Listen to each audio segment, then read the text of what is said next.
Assalamualaikum warahmatullahi wabarakatuh. Perkenalkan, nama saya Oktavia Amanda Putri dengan NIM 040403211135 dari Prodi Bimbingan Konseling Islam. Nah, kita di sini sama-sama belajar dan saya akan menjelaskan materi tentang observasi. Di sini saya juga membaca, jadinya kita sama-sama belajar dan sharing-sharing tentang apa itu observasi. Nah, observasi adalah hasil pengamatan dari subjek yang akan diteliti dengan menggunakan indera penglihatan, yakni mata. Nah, observasi itu bebas dilakukan di mana saja, yang penting tetap dengan tujuan awalnya, yaitu kita mengamati sesuatu yang akan diteliti. Nah, contohnya misal saya mau ke mall. Nah, saya sebenarnya niatnya mau observasi, tapi di observasi tersebut, di penelitian tersebut, saya mau observasi seperti ke tokoh matahari. Nah, di tokoh matahari ini otomatis saya harus masuk ke dalam tokoh tersebut dengan melihat, dengan mengamati situasi yang ada di tokoh matahari tersebut. Jadinya walaupun kita di mana saja, kalau niatnya emang kita mau meneliti, ya harus dengan tujuan awal tersebut gitu. Nah, di sini ada beberapa tahapan observasi.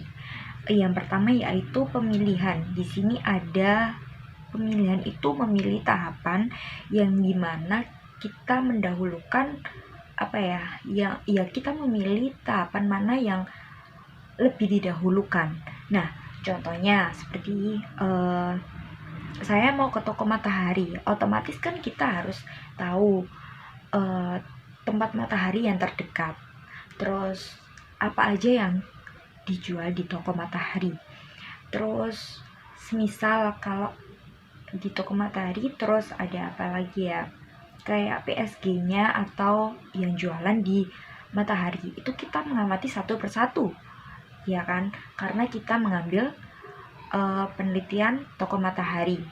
Nah, jadi kan ada beberapa apa saja tahapan observasi yang saya sebutkan. Misalnya mencari toko matahari terdekat, berarti kan kita harus mengetahui matahari mana yang terdekat dengan daerah kita, seperti itu. Yang kedua ada pengubahan. Nah, pengubahan itu sesuatu yang dapat dirubah melalui sudut pandang konselor dengan menggunakan mindset gitu. Jadi kalau misalnya sudut pandang ini itu dipikir dengan logika seperti itu. Dan yang ketiga ada pencatatan. Nah, pencatatan di sini yaitu mencatat semua penemuan baru yang kita temui. Nah, misalnya kita di toko matahari kita menemukan, oh ternyata PSG sebelum berangkat atau di tempat kerja mereka harus dandan seperti ini, seperti itu. Nah, penemuan terbaru itu kita catat. Jadi nanti kita kumpulkan satu persatu ketika selesai penelitian, seperti itu. Nah, yang selanjutnya yaitu ada pengkodean. Di sini pengkodean itu beberapa penemuan yang tidak perlu ditulis ulang, hanya diberikan kode. Contohnya seperti kita kan mau ke beberapa toko matahari, otomatis kita harus tahu toko matahari yang terdekat, misalnya toko matahari daerah Sidoarjo. Berarti kan kita mengamati di toko matahari Sidoarjo ini ternyata PSG-nya seperti ini, cantik-cantik seperti itu. Nah, di penelitian kedua kita menemukan toko matahari di Surabaya. Nah, kita melihat bagaimana PSG-nya tersebut, apakah sama seperti PSG di Sidoarjo. Nah, ternyata sama, cantik. Ya udah dikasih kode cantik gitu, dikasih kode bintang atau apa, karena penelitiannya sama. Ternyata semua PSG di toko matahari itu ternyata cantik-cantik semua. Nah, seperti itu.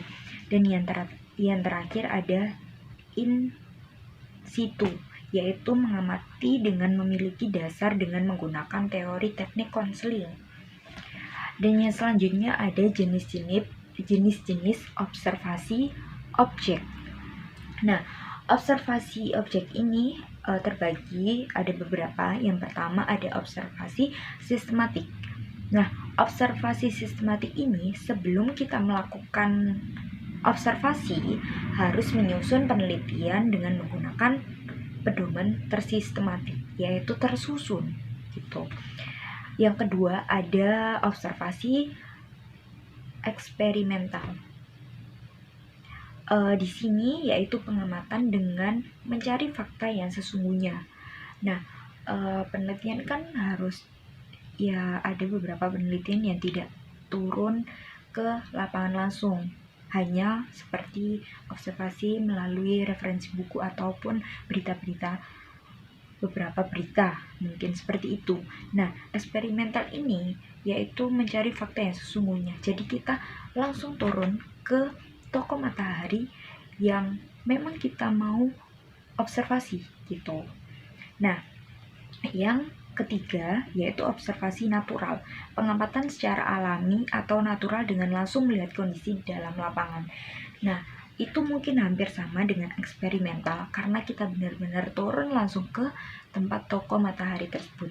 Jadi kan kita di toko matahari kita langsung namanya observasi kan, kita harus mengamati, oh ternyata seperti ini, oh ternyata pelayanan di toko matahari itu seperti ini ya, harus antri atau seperti apa gitu.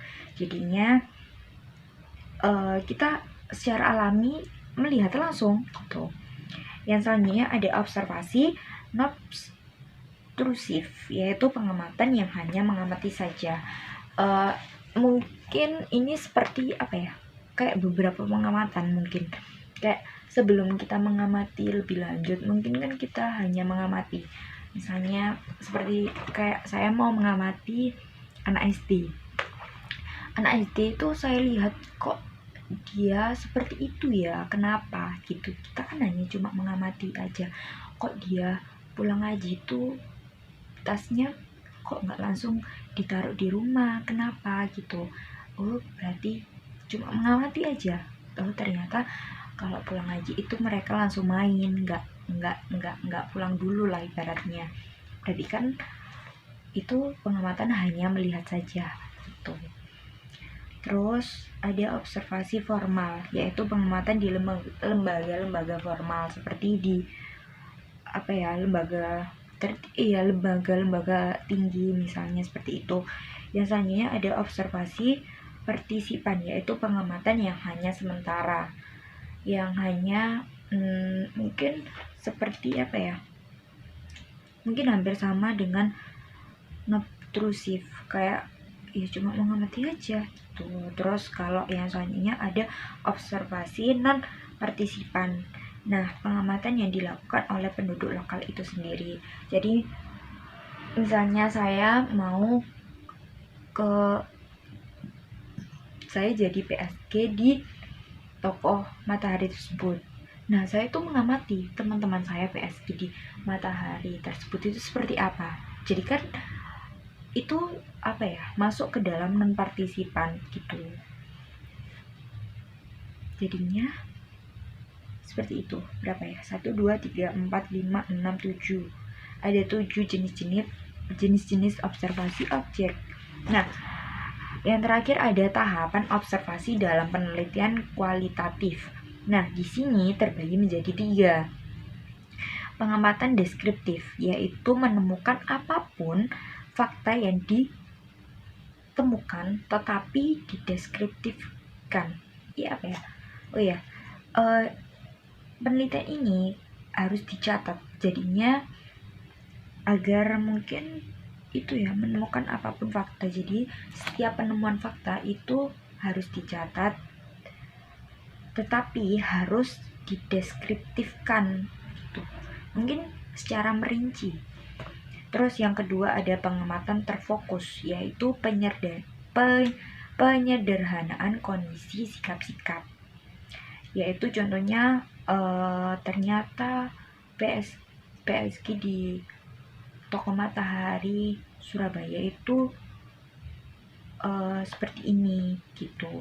Berarti tapi itu misalnya kita itu tidak terfokus pada perilakunya saja, tapi tentang kebiasaannya mungkin gitu, tentang tentang cara dia ngomong mungkin gitu. Jadi tidak berperilakunya saja, kayak contohnya ternyata PSG di toko Matahari Surabaya itu sebelum kerja mereka itu harus rapi, harus pakai wangi-wangian seperti itu.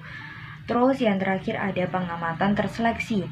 Di sini hanya fokus pada satu perlakuan yang untuk diamati.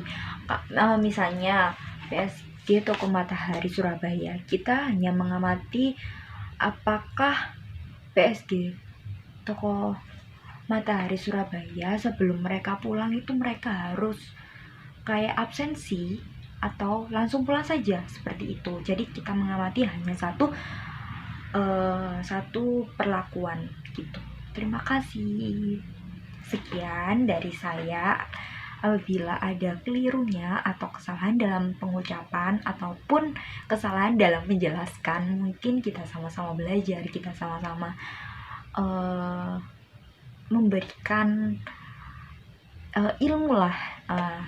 Mungkin ada kelirunya, mohon maaf sekali lagi. Terima kasih. Wassalamualaikum warahmatullahi wabarakatuh. So out the door and your pockets can't find this no more. It's just you and me, and there's nothing I can do. I'm stuck with you, stuck with you, stuck with you.